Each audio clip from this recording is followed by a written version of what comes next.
do you quit? Now, what I mean is, do you quit a lot? The overarching thing here that I'm asking is, do you start things a lot and then quit them?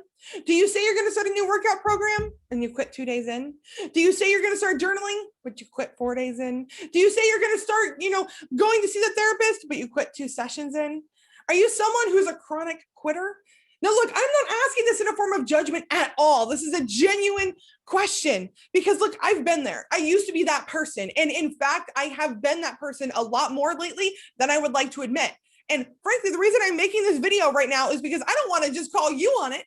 I want to call me on it. And that's why in today's video, I'm going to be breaking down the 3 steps to quitting. So we're going to be diving into that today. But before I get started, if this is your first time hanging out, welcome. My name is Karleigh Saunders. I'm a confidence and abuse recovery coach. I'm here to help you heal not only from the abuse that you endured, but to build the skill of confidence so you can step into the life of independence and freedom that you deserve. Now, look, if you were initially a bit offended at the beginning, you are not alone. I get it. It hurts my soul to say it.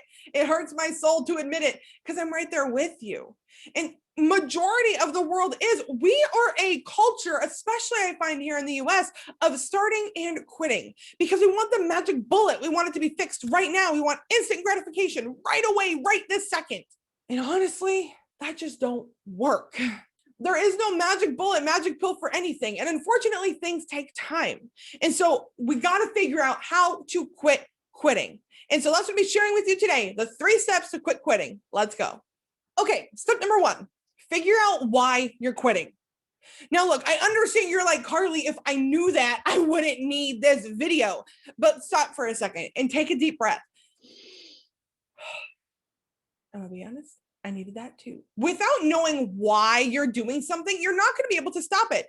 Sure, you can put a Band-Aid on it, right? We can heal the symptom as long as you know that the symptoms are gonna keep coming up all the time, consistently. But wouldn't you just rather get to the root? That's where the why test comes in. The why test is taking time to ask yourself why over and over and over again until you get to the root. For example, if you start journaling and you realize that you quit 4 days in, why? Why have you quit journaling? Well, maybe you quit because life just got so busy and it didn't feel like a priority. Okay, why didn't it feel like a priority? Well, it felt like it wasn't making progress. Well, okay, why weren't you making progress?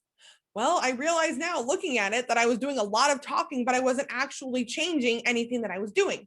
Okay, why weren't you implementing the things that you're journaling about? Why aren't you doing those things? Well, I realized that I have a massive fear of success. And if I do those things, I'm going to lose all of my excuses. And the list goes on and on. That personally is a really quick overview of a lot of my why tests because the fear of success is real. I'm not going to get into that here, but I want you to do this exercise. And now here's the thing. I'm talking about it as if it's super easy and you can get it done in 5 minutes. And that's a great start. But the why test is something that's probably going to take maybe even a couple of days. And what I mean by that is sometimes you're going to go so deep in your why that you feel stuck, but you're not satisfied. You have this gut feeling that, okay, you've asked why a million times, but you're not quite there yet, but you can't get past the block. This is when you put the notebook away and you just step away for a little bit and you come back to it tomorrow. Now, here's the key here. Okay. Come back to it tomorrow. Put a reminder in your phone, set an alarm. Do not forget to come back to it. But once you do come back to it with fresh eyes and with a fresh mind, you're going to be able to dig deeper into that. And once you get to the root, like for me, once I realized that my fear of success was the root of a lot of the reasons that I was quitting, I had to figure out why. What was my fear there? Well, my fear of success, depending on the area, shifted, but it was how I figured out how to make the necessary changes. For example, something that my fear of success in bodybuilding, the reason that I have a fear of success there is I'm scared that I'm not going to maintain it. I'm scared that people are going to talk bad about it because there's a lot of really opinionated people and super muscular women, and it drives me absolutely crazy. I didn't want to be seen as any specific way. And so I had to work on a lot of these image issues And I had to also let go of the limiting belief that just because I got there doesn't mean I'm going to go all the way back, because a majority of my life has been spent gaining and losing weight, being stuck in the diet culture cycle, absolutely hating myself.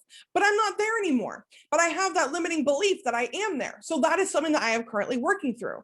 But if I just kept telling myself that I'm fat and lazy and stupid, and that's why I can't do it, I'm just going to continue on the cycle of starting and stopping and starting and stopping, which is going to continually hurt me. So take the time, do the why test. And if this is a really broad, overwhelming thing for you, look at it one scenario at a time. What's the last thing that you quit that really gets you, the thing that's bugging the crap out of you, that you quit it and you're beating yourself up about it? Start with that. Ask yourself why, and continue to ask yourself why, and journal this out, write it down. Like, this is really powerful. Write these things down, or at least voice note it. Get these things out of your brain, because that's how you're going to find the root. If you're just thinking about it here and there while you're driving to work or whatever, you're not going to get to the answer. That's where the root comes in. And you're only going to find that root if you do this work. All right, step number 2. Why is it important to you? For this thing that you really don't want to quit, why? We figured out why you quit, but why don't you want to quit? Why is this important to you? Find this why. Now, look, I get it. Why is a word I'm saying a lot. How many times can I say it in this video? I don't even know. But once you find out why you quit, you got to figure out why you don't want to quit. So do the why test on why you don't want to quit. All right. Why do I want to be a bodybuilder? I want to be up on stage. Okay, why? Why do I want to be up on stage? Well, I want to prove to myself that I can do it. I want to prove to myself that whether or not I place, I can do the work, get the body, and get my butt on stage. Okay, why? Why is that so important? Well, growing up, I was always bullied for being fat, and I had chronic illness, which I wasn't diagnosed with until I was 17. And so I want to prove to all of those people and myself that chronic illness doesn't run my life and that the bullies were wrong. Wow. Okay, that's a solid why I can dig into. I'm sure I can dig deeper as far as like self-image and things like that, but that's a why that I truly connect with, is I want to prove everybody wrong, including myself, because there is a part of me that believes that I can't do it. And I want to prove to myself that I can. And that's a solid why. And honest to goodness, just doing this, I think I just got myself hyped up and ready to get back on that horse, but I digress. Life is going to happen. Obstacles will come. You're going to want to quit. Your motivation is going to fade. You have to have a why that pushes you through to discipline. You have to have a why that's going to tell you that you have to keep going. If you're not connected with that why, you're not going to stay connected and you're not going to keep going. Okay, so you figured out why you've quit in the past. You figured out why you're not going to quit this time. And this is one of my favorite parts. Y'all, I'm a professional hype woman. It is literally one of my titles. Part of what I do is hype people up and celebrate them, which is why this is my favorite. Step number 3, set goals and correlate rewards that go with those goals. I personally am a very reward-driven person.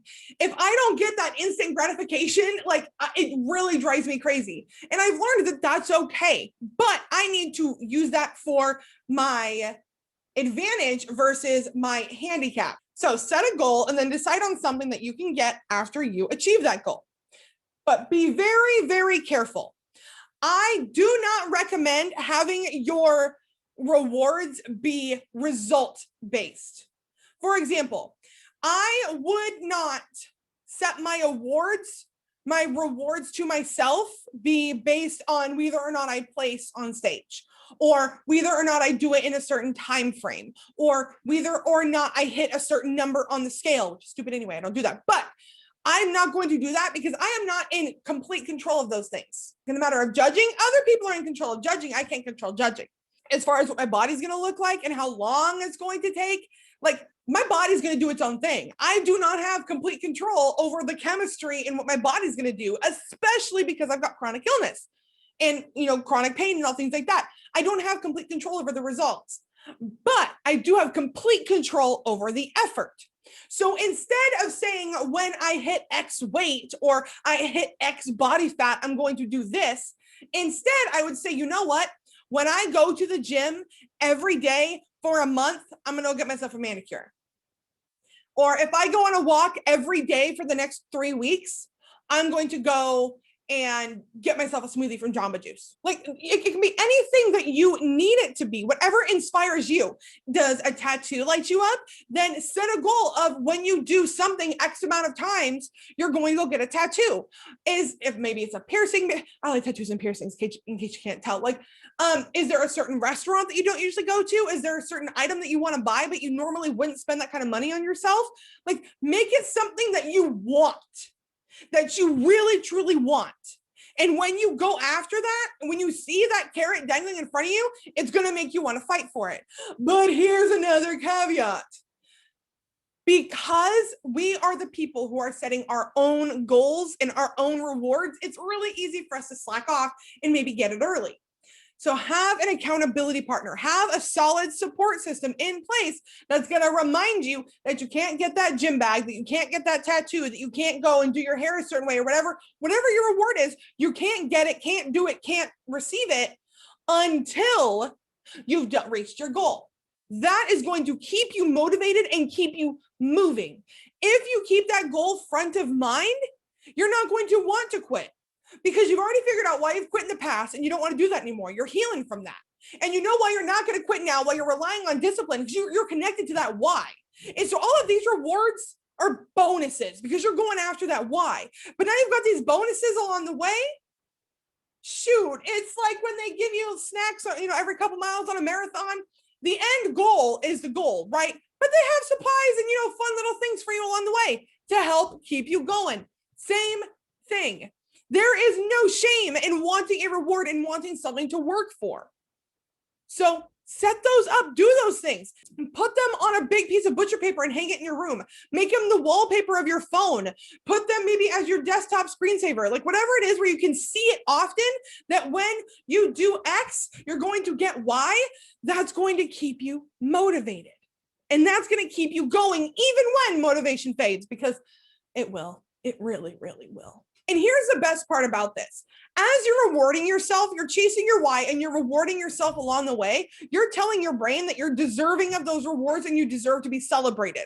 This is pushing you to celebrate yourself every step of the way. Whether they're big goals or small goals. We have several big ones and then small ones along the way. However you choose to set it up, every time you reward yourself, you are celebrating yourself. And that's telling your brain that you have permission to be you, to heal, to exist without apology, that you deserve the end result. You deserve the thing that you're chasing. Because if you're anything like me, because of what I've been through, because of the way my brain is currently wired, there's a part of me that doesn't believe that I deserve the end result. It believes that I can't get it, like it's just not mine. I'm not worthy of it. But if I choose to celebrate myself along the way, as I get there, as I work towards it, my brain's going to go, oh, the end result's cool, but it's not all about the end result. But if I can do all these things, I guess I can get the end result. I guess I am worthy of those things. So rewards, goals and rewards aren't just fluffy and fun. They're actually good for your brain. Let's do a really quick recap. How to quit quitting. 1, figure out why. Do the why test. Why do you keep quitting? 2, do the why test and figure out why you're not going to quit this time. Get really centered and really connected with your why. And number 3, set goals and rewards to help you get there. And 3B, kind of like the second little part of 3, is to get an accountability partner, a group, or however you want to do it, that's going to keep you accountable to continue chasing after those rewards when you want to cheat and get it early. All right, boo, I truly hope this benefited you. I truly hope that you're going to go and set your goals and you're going to absolutely smash them. And what I would absolutely love for you to do is put one of your goals in the comments. Give us something to cheer you on for, because when you get hyped up, it helps you to want to keep going. It's another form of accountability. So feel free to drop it here in the comments or send me a DM over on Instagram. The link for that will be in the show description. All right, boo, thank you so much for hanging out with me. And never forget that you are strong, you are capable, you are intelligent, and boo, you are so freaking worthy.